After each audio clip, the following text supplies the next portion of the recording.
Hello students, daily 25 मार्कना mock test में तमारुं स्वागत है। आज આપણે मॉक टेस्ट नंबर 8 ની ચર્ચા કરશું, જેમાં 25 પ્રશ્નો રહેશે। તમારે 18 માર્ક લાવવાના છે। ચલો વિડિયોને શરૂ કરીએ। તો આજનો તમારો પ્રથમ પ્રશ્ન છે કે સ્તંભ તીર્થ એટલે ગુજરાતનું કયું પ્રાચીન બંદર? સ્તંભ તીર્થ એટલે ગુજરાતનું કયું પ્રાચીન બંદર? તો સાચો જવાબ થશે ઓપ્શન સી, ખંભાત। ખંભાતને સ્તંભ તીર્થના નામથી પણ ઓળખવામાં આવતું આ તમારે યાદ રાખવાનું છે।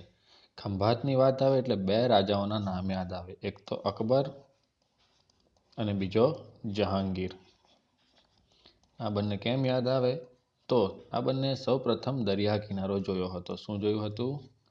દરિયા કિનારો। ક્યાં જોયો હતો? તો ખંભાત બંદરે જોયો હતો। આ પ્રશ્નો તમારી એક્ઝામમાં પૂછાય છે કે ખંભાત બંદરે કયા રાજાએ સૌપ્રથમ દરિયા કિનારો જોયો? તો અકબર અને જહાંગીર। આ બાબત તમારે યાદ રાખવાની છે। હવે આપણે બીજા પ્રશ્ન પર આગળ વધીએ। આજનો બીજો પ્રશ્ન છે ભૃગુ કચ્છ એટલે ગુજરાતનું કયું પ્રાચીન બંદર? ભૃગુ કચ્છ। અહીં તમારો સાચો જવાબ થશે ભરૂચ। ભૃગુ કચ્છ એટલે ભરૂચ પ્રાચીન બંદર। આ તમારે યાદ રાખવાનું છે। આગળ વધીએ। 8મી સદીમાં ભારત પર મુસ્લિમ આક્રમણની શરૂઆત થઈ હતી। કઈ સદીમાં? 8મી સદીમાં। તો સૌપ્રથમ મુસ્લિમ આક્રમણ કરનાર કોણ? સૌપ્રથમ મુસ્લિમ આક્રમણ કરનાર કોણ? તો આ તમારા 4 ઓપ્શન છે। આ 4 ઓપ્શનમાંથી તમારો સાચો જવાબ થશે ઓપ્શન એ, મોહમ્મદ ઇબ્ને કાઝિમ।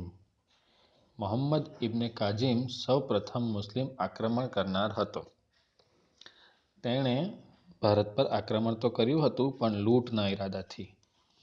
તે ભારતમાં સત્તા સ્થાપવામાં સફળ થયો હતો નહીં। આ બાબતનું તમારે ધ્યાન રાખવું, પણ નામ યાદ રાખવું જરૂરી છે। પ્રથમ આક્રમણકારી તો મોહમ્મદ ઇબ્ને કાઝિમ। ચાલો આગળ વધીએ। 4 નંબરનો પ્રશ્ન છે નીચેનામાંથી સોમનાથ પર ચઢાઈ કરનાર આક્રમણકારી કોણ હતો? સોમનાથ પર ચઢાઈ કરનાર, સોમનાથ મંદિર ખૂબ સમૃદ્ધ હતું, આપણે બધા જ જાણીએ છીએ। તો તેના પર આક્રમણ કરનાર સૌપ્રથમ કોણ હતો? તો અહીં તમારો સાચો જવાબ થશે સુલતાન મોહમ્મદ ગઝનવી। સુલતાન મોહમ્મદ ગઝનવી, જેણે સોમનાથ પર આક્રમણ કર્યું હતું। ત્યારે આક્રમણ કર્યું ત્યારે રાજા કોણ હતો ગુજરાતમાં? તો સોલંકી વંશનો રાજા ભીમદેવ। ભીમદેવ પ્રથમ ભાગીને ક્યાં જતો રહ્યો હતો? કચ્છ જતો રહ્યો હતો। કચ્છમાં કયા કિલ્લામાં સંતાયો હતો? તો કંઠકોટના કિલ્લામાં સંતાયો હતો। આમાંથી કોઈ પણ પ્રશ્ન તમારા એક્ઝામમાં બની શકે, તમારે યાદ રાખવાનું થાય છે આ બધા ફેક્ટ। ચલો તો આપણે 5મા નંબરના પ્રશ્ન પર આગળ વધીએ। 12મી સદીમાં કયા મુસ્લિમ આક્રમણકારી દ્વારા દિલ્હીમાં સત્તા સ્થાપવામાં આવી? અહીં આ શબ્દ ધ્યાન રાખો, સત્તાની વાત કરવામાં આવી છે। પ્રથમ આક્રમણકારી તો આપણે જોઈ ગયા મોહમ્મદ ઇબ્ને કાઝિમ, પરંતુ આનો સાચો જવાબ થશે શાહબુદ્દીન ઘોરી। કોણ? શાહબુદ્દીન ઘોરી, જે સત્તા સ્થાપવામાં સફળ થયો હતો। ઇબ્ને કાઝિમ સત્તા સ્થાપવામાં સફળ નહોતો। સુલતાન મોહમ્મદ ગઝની ફક્ત લૂંટના ઈરાદાથી આવ્યો હતો, લૂંટીને સૌ જતો રહ્યો હતો। પણ શાહબુદ્દીન ઘોરી સત્તા સ્થાપવામાં સફળ થયો હતો। કયા રાજાને હરાવેલા? પૃથ્વીરાજ ચૌહાણ। પૃથ્વીરાજ ચૌહાણને હરાવ્યા હતા। કયા યુદ્ધમાં? તો તરાઈનું યુદ્ધ ખૂબ જ પ્રખ્યાત છે। 1192ની સાલ તરાઈનું યુદ્ધ થયું હતું, જેમાં શાહબુદ્દીન ઘોરી જીત્યા હતા અને દિલ્હીમાં સત્તા સ્થાપવામાં સફળ થયા હતા। ચલો આપણે આગળ વધીએ। 6ઠ્ઠા નંબરનો પ્રશ્ન છે ઉત્તર ભારતમાં કયા રાજાના અવસાન બાદ નાના રાજ્યો સ્વતંત્ર થયા હતા? તો હર્ષવર્ધનના અવસાન બાદ। ઉત્તર ભારતમાં મહાન રાજા કોણ હતો? અંતિમ મહાન રાજા હર્ષવર્ધન, આપણે ભણી ગયા। એના મૃત્યુ બાદ ઉત્તર ભારતમાં નાના નાના રાજ્યો સ્વતંત્ર થયા હતા। દક્ષિણ ભારતમાં વાત કરીએ તો કોણ હતો? પુલકેશી બીજો, એ પણ આપણે ભણી ગયા છે। ચલો આપણે આગળ વધીએ। 7 નંબરના પ્રશ્ન બુંદેલખંડનો રાજ્ય પાછળથી કયા નામે ઓળખાયું? બુંદેલખંડ જે રાજ્ય છે મધ્યપ્રદેશનું, તે પાછળથી કયા નામે ઓળખાયું? ઇમ્પોર્ટન્ટ પ્રશ્ન છે એટલે યાદ રાખવો જરૂરી થઈ જાય છે. તો આ બુંદેલખંડ રાજ્ય પાછળથી જેજાક ભુક્તિ, કયા નામ? તો જેજાક ભુક્તિના નામથી ઓળખાયું. આ તમારે યાદ રાખવાનું છે. ચાલો આપણે આગળ વધીએ. 8 નંબરનો પ્રશ્ન, માળવાના પરમાર વંશના શાસકોમાં નીચેનામાંથી કોનો સમાવેશ થતો નથી? પરમાર વંશમાં કોનો સમાવેશ થતો નથી? તો અહીં તમે બધા જ ઇઝીલી આન્સર આપી દેશો. કુમારપાળ. કેમ? તો કુમારપાળ સોલંકી વંશનો છે, આપણે બધા જ જાણીએ છે. તો આ બાકીના 3 રાજા પરમાર વંશના છે. ભોજ, સિયાક અને મુંજ, એ ત્રણેય પરમાર વંશના રાજા છે. આ તમારે યાદ રાખવાનું છે.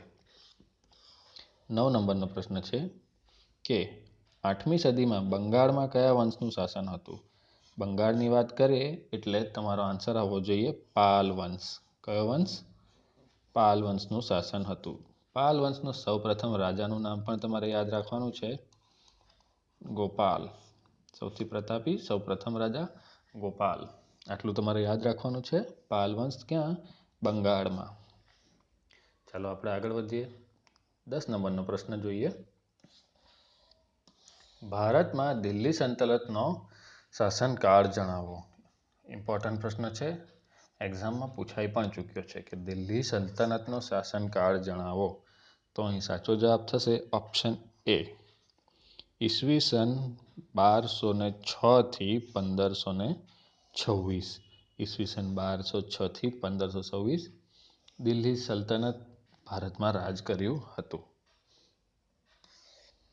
દિલ્હી સલ્તનતમાં કુલ કેટલા વર્ષોએ સત્તા ભોગવી? અહીં પ્રશ્નમાં થોડી ભૂલ છે. કુલ કેટલા વંશોએ, વર્ષો નહીં પણ વંશો. કુલ કેટલા વંશોએ સત્તા ભોગવી? તો સાચો જવાબ થશે 5 વંશ.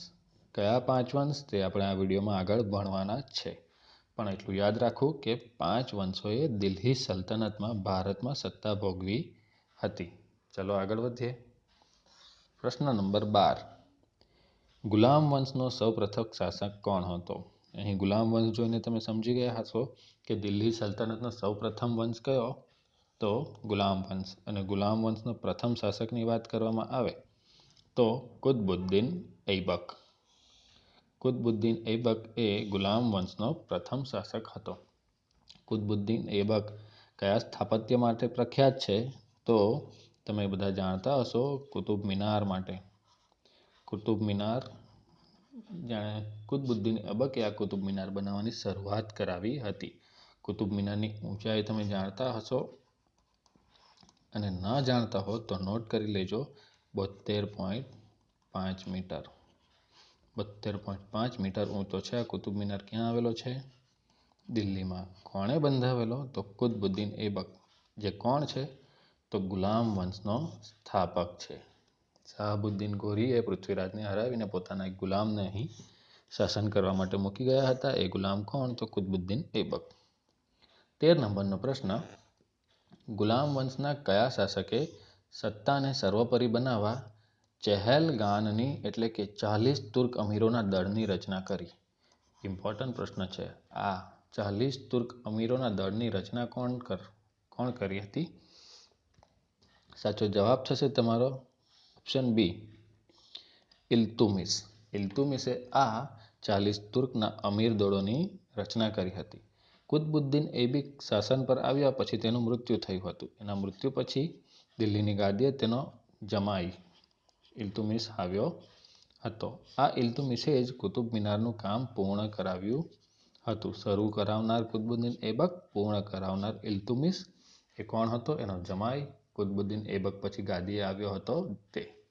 આટલી બધી વસ્તુ તમારે યાદ રાખવાની છે. આજનો 14 નંબરનો પ્રશ્ન, ઇલ્તુમિશે કઈ જગ્યાએથી પોતાની રાજધાનીનું સ્થળાંતર કરીને દિલ્હીમાં લાવ્યો? પોતાની રાજધાનીનું સ્થળાંતર ક્યાંથી કર્યું હતું અને દિલ્હી લાવ્યો હતો? તો ઇલ્તુમિશે પોતાની રાજધાનીનું સ્થળાંતર લાહોરથી તેનું સ્થળાંતર કરીને ક્યાં લાવ્યો હતો? દિલ્હી લાવ્યો હતો. આટલી વસ્તુ યાદ રાખવાની છે. નાસિરુદ્દીનના અવસાન પછી કયો ગુલામ વંશનો શાસક ગાદીએ આવ્યો?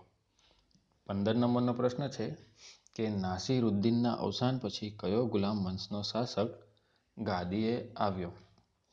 તો આનો સાચો જવાબ થઈ જશે ગયાસુદ્દીન બલબન. ગયાસુદ્દીન બલબન જે ગાદીએ આવ્યો હતો. ચાલો આપણે આગળ વધીએ. અહીં એક વાત તમને જણાવી દઉં. ઇલ્તુમિસ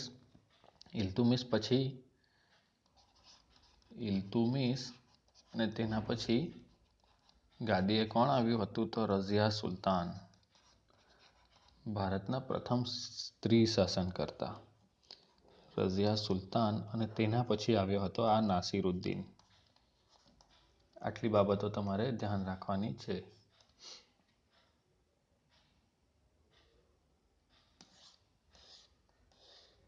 સોળ નંબરનો પ્રશ્ન, ગુલામ વંશ પછી ખિલજી વંશની સ્થાપના એટલે કે ખિલજી વંશના સ્થાપકનું નામ જણાવો. ખિલજી વંશ આવ્યો હતો કોના પછી? ગુલામ વંશ પછી. તો ગુલામ વંશ પછી ખિલજી વંશના સ્થાપકનું નામ થશે જલાલુદ્દીન ખિલજી.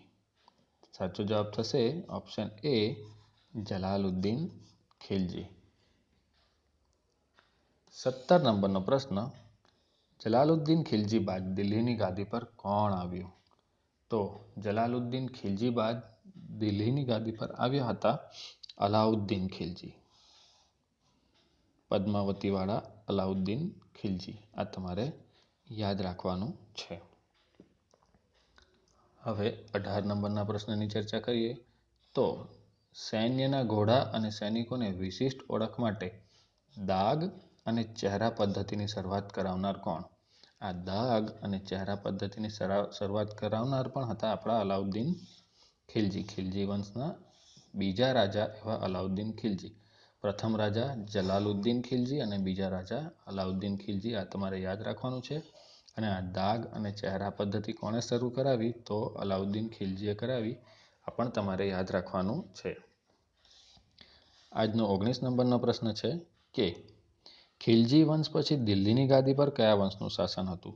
આપણે સૌપ્રથમ વંશ કયો ભણ્યા? ગુલામ વંશ. ગુલામ વંશ પછી બીજા નંબર પર કયો ભણ્યા? ખિલજી વંશ. તો ખિલજી વંશ પછી ત્રીજા નંબરે કોણ આવે છે? તો ત્રીજા નંબરે આવશે તુઘલક વંશ.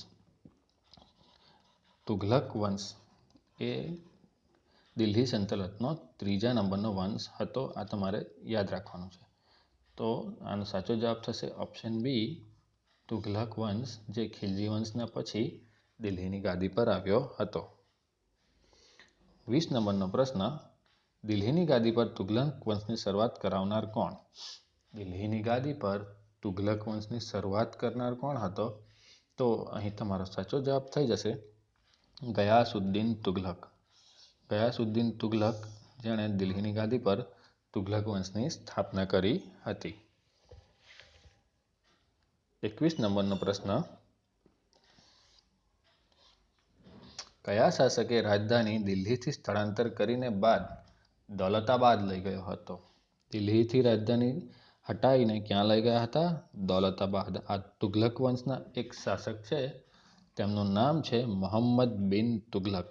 ઓપ્શન બી સાચો જવાબ થશે મોહમ્મદ બિન તુઘલક, જે દિલ્હીથી રાજધાનીને સ્થળાંતર કરી અને ક્યાં લઈ ગયા હતા? દૌલતાબાદ લઈ ગયા હતા. આ યાદ રાખવાનું છે. મોહમ્મદ બિન તુઘલક વિશે તમારે એટલું યાદ રાખવાનું છે, તેને તરંગી સુલતાન કહેવામાં આવે છે. કેવો સુલતાન? તો તરંગી સુલતાન આપણો મોહમ્મદ બિન તુઘલક. આટલું તમારે યાદ રાખવાનું છે. એણે આ બધા તરંગી નિર્ણયો લીધા હતા, તેથી તેને તરંગી સુલતાન કહેવામાં આવે છે. ચાલો આપણે આગળ વધીએ. આજનો તમારો 22 નંબરનો પ્રશ્ન થશે કે મોહમ્મદ તુઘલકના સમયમાં કયો આફ્રિકન મુસાફર ભારતની મુલાકાતે આવ્યો હતો? Very most important question. કયો આફ્રિકન મુસાફર ભારત આવ્યો હતો? કોના સમયમાં? તો મોહમ્મદ તુઘલકના સમયમાં, એટલે કે તરંગી સુલતાનના સમયમાં કોણ આવ્યો હતો? સાચો જવાબ થશે ઓપ્શન સી ઇબ્ને બતુતા. ઇબ્ને બતુતા આવ્યા હતા મોહમ્મદ બિન તુઘલકના સમયમાં. ક્યાંના હતા? તો આફ્રિકન હતા. આટલી વસ્તુ તમારે ધ્યાન રાખવાની છે. તો આપણે આગળ વધીએ હવે. 23 નંબરનો પ્રશ્ન. તુઘલક વંશ બાદ સત્તામાં આવેલા સૈયદ વંશની સ્થાપના કોણે કરી હતી? તો પ્રથમ વંશ કયો? ગુલામ વંશ. બીજો વંશ આપણે કયો શીખ્યા? ખિલજી. ત્રીજો વંશ આપણે કયો શીખ્યા? તુઘલક. અને હવે ચોથા વંશની વાત આવી છે, તે કયો વંશ છે? તો સૈયદ વંશ. તો આ સૈયદ વંશની સ્થાપના કોણે કરી એવું પૂછવામાં આવે છે. તો સૈયદ વંશની સ્થાપના ખિજ્ર ખાં. શું જવાબ થશે તમારો? ખિજ્ર ખાં. અહીં જોડણી થોડી ખોટી છે. ખિજ્ર ખાં. ખિજ્ર ખાં એ કયા વંશની સ્થાપના કરી? સૈયદ વંશની સ્થાપના કરી. ગુલામ વંશનો સ્થાપક કોણ? કુતબુદ્દીન ઐબક. ખિલજી વંશનો સ્થાપક કોણ? જલાલુદ્દીન ખિલજી. તુઘલક વંશનો સ્થાપક કોણ? ગયાસુદ્દીન. તુઘલક વંશનો સ્થાપક આપણે ગયાસુદ્દીન તુઘલક. આટલી વસ્તુ તમારે યાદ રાખવાની છે. આપણે આગળ વધીએ. 24 નંબરનો પ્રશ્ન. સૈયદ વંશ બાદ દિલ્હીની ગાદી પર આવેલા લોધી વંશની સ્થાપના કોણે કરી? સૈયદ વંશ બાદ દિલ્હીની ગાદી પર કયો વંશ આવ્યો? લોધી વંશ, જે 5મા નંબરનો છે. તો એની સ્થાપના કોણે કરી? બહલોલ લોધીએ. કોણે કરી? બહલોલ લોધીએ સૈયદ વંશ બાદ લોધી વંશની સ્થાપના કરી. આગળ વધીએ. 25 નંબરનો પ્રશ્ન છે તમારો કે લોધી વંશનો અંતિમ બાદશાહ કોણ હતો? લોધી વંશનો અંતિમ બાદશાહ કોણ હતો? તો લોધી વંશનો અંતિમ બાદશાહ ઓપ્શન સી ઇબ્રાહિમ લોધી. ઇબ્રાહિમ લોધી લોધી વંશનો અંતિમ બાદશાહ ગણાય છે. તેને કોણે હરાવ્યો હતો? તો બાબરે તેને હરાવ્યો હતો. અને 1526થી દિલ્હી સલ્તનતનો અંત આવે છે અને ભારતમાં મુઘલ સલ્તનતની શરૂઆત થાય છે. આ બધું તમારે યાદ રાખવાનું છે. હવે આપણે એક બાબત કન્ફર્મ કરી લઈએ કે તુઘલક વંશના સ્થાપક કોણ હતા. થોડું કન્ફ્યુઝન થયું હતું એટલે આપણે જોઈ લઈએ. આપણે કયા પ્રશ્નમાં તુઘલક વંશની ચર્ચા કરી હતી? તો તુઘલક વંશની શરૂઆત કરાવનાર કોણ? 20 નંબરમાં ગયાસુદ્દીન તુઘલક. બરાબર, ગયાસુદ્દીન તુઘલક. તેથી પ્રથમ કોણ હતા? તો ગુલામ વંશ. સ્થાપક કોણ? કુતબુદ્દીન ઐબક. બીજા કોણ હતા? ખિલજી વંશ, જલાલુદ્દીન ખિલજી. ત્રીજો વંશ તુઘલક વંશ, ગયાસુદ્દીન તુઘલક. ચોથો વંશ સૈયદ વંશ, સૈયદ વંશના ખિજ્ર ખાં. અને 5મો વંશ લોધી વંશ, લોધી વંશના બહલોલ લોધી. આટલી વસ્તુ યાદ રાખવાની છે. હવે મુઘલ વંશ ચાલુ થશે એ જોવાનું છે આપણે. બરાબર. આ સાથે આપણે આ વિડીયોમાં પણ રોજની જેમ 25 પ્રશ્ન પૂરા કરી લીધા છે. આ 25માંથી તમારા 18 માર્ક આવ્યા છે કે નહીં તે તમારે કમેન્ટ બોક્સમાં જણાવવાનું છે. વિડીયો જો પસંદ આવ્યો હોય તો લાઈક કરવાનું છે. અને આપણી મુલાકાત આવતીકાલે 10 વાગે થશે. ત્યાં સુધી જય હિન્દ, જય જય ગરવી ગુજરાત.